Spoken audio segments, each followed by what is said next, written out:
Day 20 of 21 days of being consistent and இன்னைக்கு வந்து நான் பாண்டியில எப்படி டைம் ஸ்பெண்ட் பண்ணேங்கிறத ஷேர் பண்ண போறேன். ஸோ நான் பாண்டி ரீச் ஆகும்போது it was around 2 o'clock and 2:30 I checked in a nearby hotel and that was a terrible experience. I'll share that later.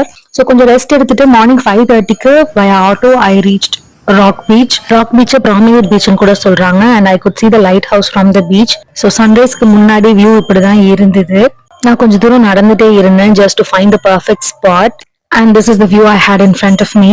அங்கே வந்து ஒரு குட்டி பார்க் இருந்தது and I could find many people walking there. So finally I settled at a spot where I could see the sunrise straight in front of me. நான் ஒரு 45 minutes அங்க உட்கார்ந்திருப்பேன் and that time felt really calm and peaceful. The moment of sunrise was just magical. I never thought my 29th year would begin with such a calm and beautiful view in a completely new place. கொஞ்ச நேரம் அங்க உட்கார்ந்து I started manifesting all that I want to achieve this year. Full video of my first solo trip will be out on YouTube tomorrow. நீங்க இன்னும் subscribe பண்ணலனா பயோல link இருக்கு, subscribe பண்ணிக்கோங்க. Bye.